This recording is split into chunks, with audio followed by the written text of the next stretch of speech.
primeira vez, uma equipe de TV brasileira acompanhou de perto a ação de suspeitos de manipularem resultados no futebol. Uma investigação de 3 meses mostrou indícios de que vários jogos da 4ª divisão do Campeonato Carioca foram arranjados para favorecer máfias de apostadores. Jogadores e dirigentes receberam ofertas de dinheiro para facilitar a vitória do adversário e prejudicar seus próprios times. A reportagem é de Fred Justo e Sérgio Rangel.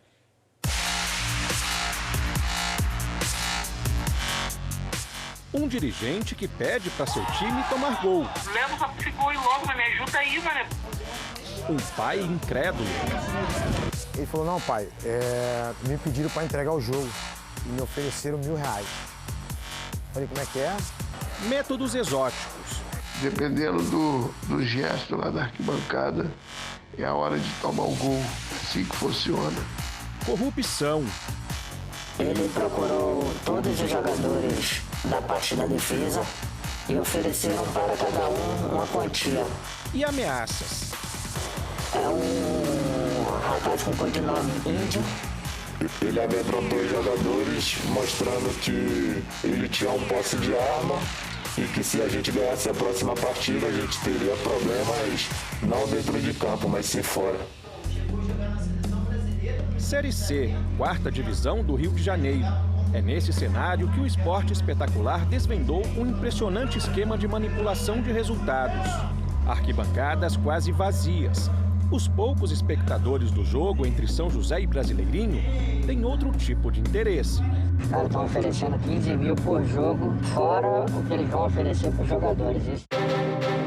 Em 3 meses, acompanhamos 15 jogos da Série C do Rio de Janeiro e encontramos um cenário impressionante. Em divisões inferiores como essa, por exemplo, é comum um jogador receber pouco ou mesmo nada. É justamente aqui, longe dos holofotes e distante do glamour, que esses atletas acabam assediados por grupos especializados em manipulação de resultado no futebol.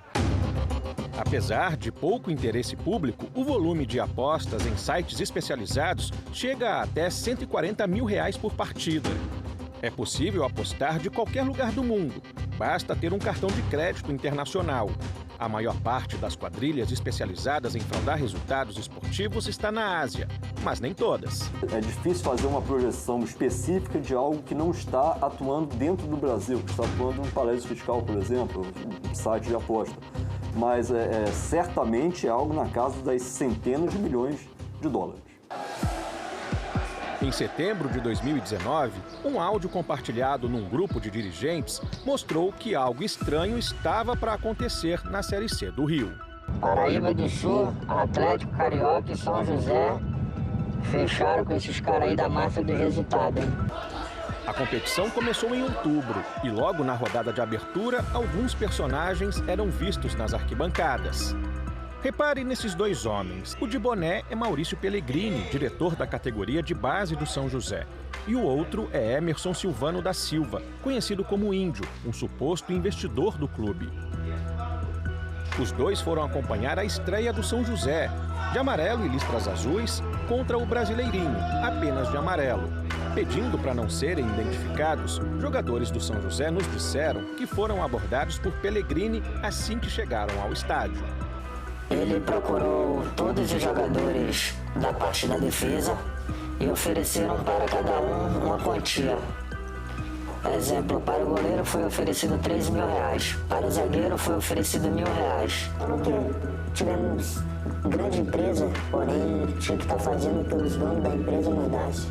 E o que eles mandavam? Eles mandavam a gente entregar jogo, tomar gol de bobeira, em relação a compra de jogos, oferecendo propina, dinheiro sujo. O dono da citada empresa, de acordo com os atletas, seria Índio. O jogo começou com o Brasileirinho pressionando. Quem estava na arquibancada estranhou o comportamento dos atletas do São José. Eu senti meu filho estava muito nervoso, eu falei, rapaz, tá nervoso por quê? Ele falou, não pai, me pediram para entregar o jogo e me ofereceram R$1.000. Falei, como é que é? Apesar do nervosismo, o São José terminou o primeiro tempo na frente. No intervalo, Adilson Faria, presidente do São José, se encontrou com o Índio. Num vídeo gravado pelos atletas, o dirigente do clube comentou o que ouviu de Índio. Nós demos R$18 mil de Maurício e um jogo de dinheiro fora. jogo de treino, e ele falou que ia fazer esse jogo, que vocês iam perder. Mas o plano do grupo não deu certo. O São José venceu por 3-2. Sendo que um dos jogadores pegou e falou, pô, esse jogo era pra gente ter perdido. E ele ficou passando a mão na cabeça, tipo, preocupado. O presidente, o senhor Adilson, ficou preocupado. Por quê? Porque ele sabia o que foi que ele fez de errado. A vitória não agradou. Eles falaram que foram perdidos cerca de, no mínimo, 120 mil, porque ganhamos o jogo. E o presidente do clube da gente estava com a aflição de sem saber o que fazer pela nossa vitória. No dia seguinte, uma visita inesperada no alojamento dos atletas. Um rapaz com codinome Índio, ele amedrontou os jogadores, mostrando que ele tinha um posse de arma e que se a gente ganhasse a próxima partida, a gente teria problemas não dentro de campo, mas sim fora. Um grupo mesmo de miliciano, um grupo pesado, perigoso, já onde intimida a gente, e a gente entra em campo com uma cabeça totalmente desfocada. Assustados, os garotos do São José foram para o segundo jogo, dessa vez em casa.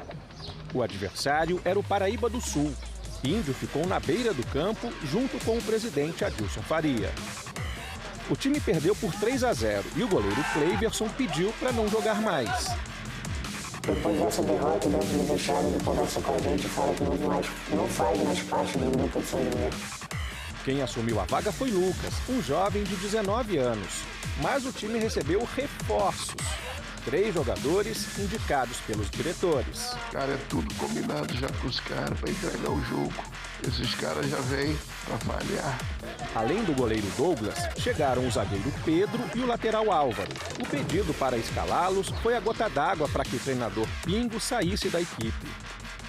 Pingo, que foi jogador do Bangu na década de 80 e fez parte do elenco do time vice-campeão brasileiro de 1985, revelou sua indignação num áudio gravado pelos jogadores. Aí o cara me olhando assim, frente a pé. Aí qual é a tua, treinador? Eu falei, a minha? Eu sou treinador de futebol. Qual o esquema? Eu falei, o esquema comigo não tem nenhum. E eu vou falar uma coisa pro senhor, presidente. Se eu ir pra esse jogo com negócio de esquema, eu quero minha passagem, eu quero ir embora agora. Já tô arrumado. Mas se tem esquema, eu tô falando, minha mala tá arrumada, eu quero ir embora agora. Tô duro igual fogo. Não tenho nada aqui no meu bolso. Sou sujeito homem. Agora falar que me comprou por 5 mil, 10 mil, ninguém vai fazer isso comigo não. No terceiro jogo, o São José, com treinador novo, Fidelis Sanches, enfrentou o Atlético Carioca fora de casa. O zagueiro Pedro, um dos reforços, começou jogando e o goleiro Douglas começou no banco. O Atlético Carioca era só pressão, mas o goleiro Lucas segurava o 0-0. Índio estava na arquibancada. Segundo os atletas, no intervalo, ele fez contato com o presidente do São José. O presidente recebeu uma ligação vindo da arquibancada do manipulador do campeonato chamado Índio. Estava mandando colocar o goleiro dele na partida. A interferência irritou pais de outros atletas. Perguntamos pro goleiro, se sentiu alguma coisa? Não. Qual foi? Foi uma opção. Opção de quem? O presidente mandou tirar para poder colocar o outro, que é jogador de investidor. O goleiro foi para jogo sem treinar com a equipe e simplesmente entregou o jogo. Tomou a quantidade de jogo que vimos aí no resultado. Douglas levou 4 gols. Ele fazia o simples, o que um goleiro tem que fazer, ele não fez. Ele levanta a mão, deixa a bola passar. Antes do Acosta do Atlético Carioca bater aquele pênalti, ele já estava caído no chão para a Acosta bater. De volta ao alojamento, os jogadores gravaram a cobrança que fizeram ao presidente Adilson Faria. Brasil, agora eu quero o senhor que me explique. E o senhor seja sincero mesmo. Vamos jogar limpo. Por que o Lucas saiu? Eu estava correndo na lateral, aonde o Índio ligou e falou com a seguinte palavra: põe o meu jogador. Eu quero saber se é mentira. Se ele não te ligou. Não existe isso, cara. Com o avanço da competição, o São José acumulava derrotas. No dia 28 de outubro, o time perdeu por 7-0 para o Paraíba do Sul. Até o presidente do clube admitiu que o jogo foi fácil demais. E se você visse os 3 gols primeiro que nós tomamos, você não acredita. O meu neto de 5 anos não toma um gol daquilo. Os caras entram do jeito que queria, driblando todo mundo e chutando para gol. Mas o dirigente disse que não recebeu dinheiro para entregar os jogos. Pode perguntar a qualquer um jogador do São José qual foi o dia que eu chamei um deles, no particular, não precisa ser o grupo não, falei, ó, esse jogo aí você vai jogar porque nós temos que perder. E me fizeram de boi de piranha, essa que é a verdade. Me pegaram, olharam a coroa aí, lá da roça, né? Vão usar ele, vão manipular ele e agora eu não tinha como sair. Índio não pareceu triste com o resultado. Depois do jogo, contou até 7 com os dedos e sorriu ironizando o próprio goleiro. O investidor esteve presente em quase todos os jogos do São José. Vivia cercado por pessoas que monitoravam sites de apostas pelo telefone. Um deles é Fred Marques, já investigado em outro esquema de manipulação de resultados e que tinha contato com o Maicon Vilela, presidente do Atlético Carioca. Os dois estavam juntos no jogo em que o Atlético perdeu de 5-0 para o Paraíba do Sul, na Baixada Fluminense. Resultado que pagou R$ 41 para cada R$1 apostado. Isso significa que para cada R$1 apostado, o apostador ganhava 41. Por exemplo, se alguém apostasse R$1.000, ganharia 41 mil. Nesse jogo, outro fato inusitado chamou a atenção: a quantidade de escanteios no primeiro tempo. Diversos itens podem ser apostados, como número de laterais, número de falta, número de cartões amarelos, vermelhos, quantos escanteios um time pode ceder, quem vai ser expulso, quantas faltas o zagueiro vai cometer. Então é uma diversidade de apostas que manipulam de uma forma indireta o resultado também. Veja esse lance. Bola na área do Atlético Carioca. O zagueiro Fabão tem total condição de tirá-la para frente, já que a posição do corpo dele era essa. Mas veja o que ele faz. Vira o corpo e manda para escanteio. Foram 12 cedidos pelo Atlético Carioca só no primeiro tempo. E isso pagaria aos apostadores R$ 18 para cada R$1 apostado. A partir desse jogo, a Polícia Civil do Rio de Janeiro e o GAIDEST, Grupo de Atuação Especializado do Desporto e Defesa do Torcedor do Ministério Público, passaram a investigar o esquema. No fim da primeira fase, São José e Atlético Carioca se enfrentaram novamente. Ambos já não tinham mais chances de classificação. Com autorização da Justiça, dirigentes dos dois times tiveram o sigilo telefônico quebrado. No fim do primeiro tempo, Maicon Vilela, presidente do Atlético, ligou para o auxiliar técnico Thiago Soeiro. O dirigente não estava no estádio e queria informações sobre o jogo. Por que tu desespero, cara? Porque faltam 5 minutos, eu tô desesperado aqui para eu ter que sair, pô. Maicon queria um gol, no caso, contra o seu próprio time. O negócio eu pedi, eu vou ter que pagar o moleque. Como é que eu pagar? Pelo áudio, o dirigente precisava do gol ainda no primeiro tempo. Leva esse gol e logo, me ajuda aí, mané. O alívio veio nos minutos finais da etapa inicial. Ó, gol, ó, gol. Ó, gol, gol. Gol. Gol. Pronto. Uma conversa captada em áudio pela polícia e em vídeo pela nossa reportagem sugere o motivo da vibração do dirigente com o gol contra o seu time. Fala, presidente. A derrota por 2-1 para o São José marcou a despedida do Atlético Carioca da competição. Já o São José ainda teria pela frente o Teresópolis, que era o favorito. Mas o resultado foi surpreendente. São José 1-0.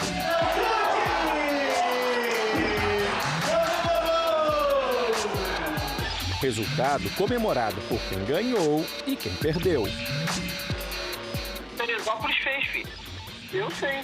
Disseram que o cara deu 100 mil pra ele. Tava pagando 100 mil, tava pagando R$21 no São José. O maluco lá do Nordeste me falou aqui. O Teresópolis entrou em campo com os reservas. A vitória do São José, como mostrou a gravação, pagava R$21 para cada R$1 apostado. As gravações da polícia sugerem que outros times poderiam estar envolvidos no esquema de manipulação. Numa conversa, Maurício Pellegrini diz que pretende manipular o jogo dos times Arthurzinho e Tomazinho. Pode ser que eu trabalhe amanhã no Arthurzinho, tá? Porque eu tô fechando com um cara lá, ele quer fazer com os jogadores que a princípio querem fazer porque é a última rodada. Ele já tá eliminado. Cara, bota o outro lá também vai fazer.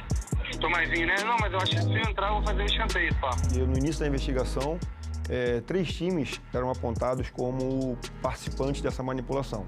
No decorrer da investigação, chegamos a 8 times, 9 times envolvidos. Então isso derruba toda a credibilidade do campeonato. Por telefone, os dirigentes do Paraíba do Sul, Arthurzinho e Tomazinho, negaram participação no esquema. Em nota, o Teresópolis informou que não participou de qualquer ato criminoso e ilegal. No mês passado, a polícia realizou a Operação Gol Contra e foi atrás dos suspeitos para cumprir mandados de busca e apreensão. Foram recolhidos telefones e computadores. O zagueiro Fabão, aquele do escanteio, entregou o telefone na delegacia e, em depoimento, disse que nunca entregou o jogo por dinheiro. Fizemos contato com o goleiro Douglas e o zagueiro Pedro. Eles não quiseram gravar entrevista, mas disseram que não fazem parte do esquema. O lateral Álvaro não foi localizado. Em entrevista, Maicon disse ter recebido propostas da máfia de manipulação. Muitas propostas, muitas. Eu não nego isso. Mas negou participação no esquema. Eu digo pra você, Fred, de coração, eu não vendi jogo nenhum. Eu tentei me filtrar entre os jogadores para saber se isso estava acontecendo mesmo. Maurício Pellegrini não quis se manifestar. Obrigado, tá? Tá bom? Na última quinta-feira, Índio prestou depoimento na delegacia. Ele negou fazer parte de um esquema de manipulação de resultados. Agora tem que provar, né, se eu tenho algum contato com isso. Mas que eu saiba, eu não tenho. Nenhum momento, eu nem mexo com isso, nem preciso. Começa por aí. Agora, se as pessoas estão usando o meu nome falando isso, vai ter que provar. Fred Marques e o auxiliar técnico Thiago Soeiro não foram localizados pela nossa reportagem. Ninguém na Federação de Futebol do Rio quis gravar entrevista. A entidade diz que desconhecia o esquema de manipulação e só depois de ser procurada pela nossa reportagem, encaminhou à polícia um ofício pedindo apuração do caso. Em nota, a FERJ afirma ainda que combate a manipulação pelo princípio da legalidade, transparência e jogo limpo. A investigação da polícia está apenas no começo. Diante do que revelamos, o sonho de vencer e prosperar no futebol parecia cada vez mais distante para alguns. Uma proposta dessa é como estivesse jogando o futuro da gente, todo o sacrifício que estivéssemos fazendo ali dentro de campo, já estivesse jogando no lixo, jogando tudo por água abaixo. Mas não para todos. Mano, eu merecia era ser presidente de clube, porque pro diretor pra mim não dá mais não. Esses presidentes é tudo safado.